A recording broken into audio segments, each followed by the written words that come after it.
In the American West, there are stories etched into the landscape. Tales of cowboys, outlaws, and boomtowns that rose and fell with the promise of gold. But some stories are quieter.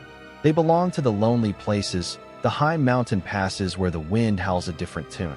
This is a story about one of those places, and a mystery that's nearly 150 years old. It's about a train that went looking for a shortcut through the Rocky Mountains and found a path into legend instead. It's the story of Engine 734, a locomotive some railroad men knew by another name, the Prospector's Folly. Our story begins not with a ghost, but with a dream, the dream of the railroad. In the 1880s, America was being stitched together with steel rails. Men of vision and immense wealth were in a race against time and nature to connect the coasts. The mountains, of course, were the greatest obstacle. Every pass, every canyon, was a puzzle to be solved.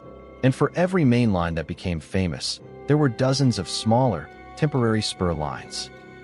These were the workhorse tracks, built fast and cheap, pushing into the wilderness to supply mining camps, logging operations, or even the railroad construction crews themselves. They were dangerous, rugged, and often forgotten by history. High in the San Juan Mountains of Colorado, a new route was being surveyed. They called it Engineers Pass. It was a treacherous, ambitious path. The work was brutal. The men were a mix of Irish immigrants, Civil War veterans, and young wanderers looking for a steady wage in a hard world.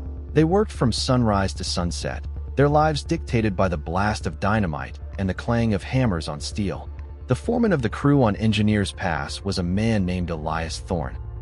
Thorne was a railroad man, through and through.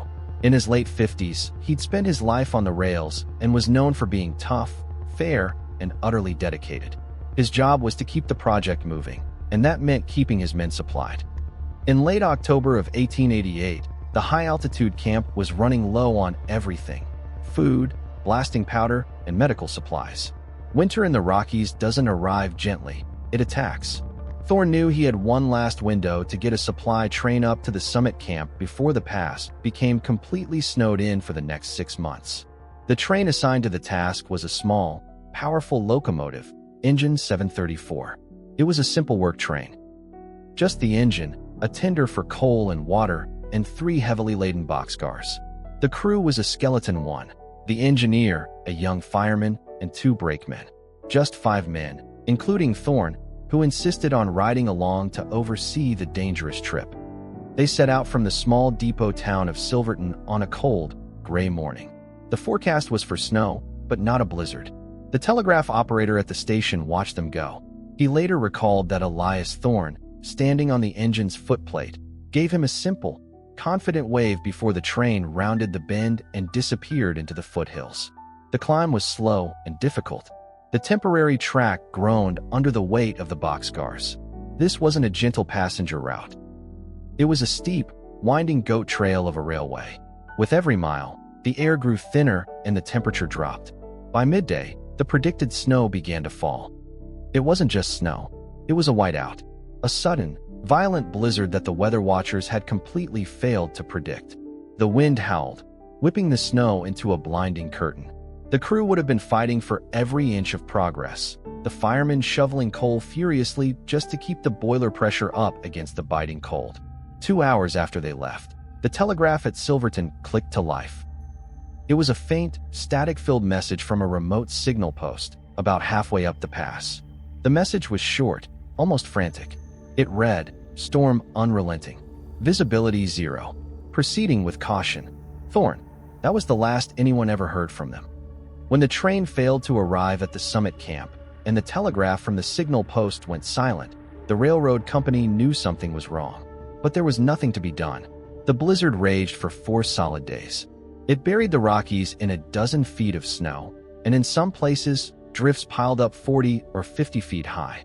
The search began the following spring, as soon as the snows began to melt. Rescue parties, expecting to find a wreck, hiked the entire length of the spur line. They found nothing. Not a single trace of Engine 734. No wreckage in the canyons below. No splintered wood from the boxcars. No bodies. Even more bizarre, a nearly 2-mile section of the track itself was gone. Not buried, but vanished. The rails, the ties, the spikes, all of it, simply gone, as if it had been plucked from the mountainside. The official report, unable to explain the impossible, concluded that a massive avalanche had not just buried the train, but had scoured the very mountainside clean. The company abandoned the Engineers Pass project. It was too costly, too dangerous. Elias Thorne and his four-man crew were declared dead. The mystery of the vanishing train became a local curiosity, a sad tale told in taverns. But then, the story started. It began about a decade later. An engineer on a different line, miles away but within sight of the abandoned pass, was hunkering down in his cab during the first big snowstorm of the season. Through the swirling snow, he saw it. A faint headlight, high up on the mountain where there were no longer any tracks. He heard the distant, lonely sound of a steam whistle cutting through the wind. He reported it, of course. He was told he was seeing things, a trick of the light and the storm. But the next year, another crew saw it. And then another. The legend grew. It was Thorne's train, they said, forever trying to finish its final run, forever trying to deliver supplies to a camp that no longer existed.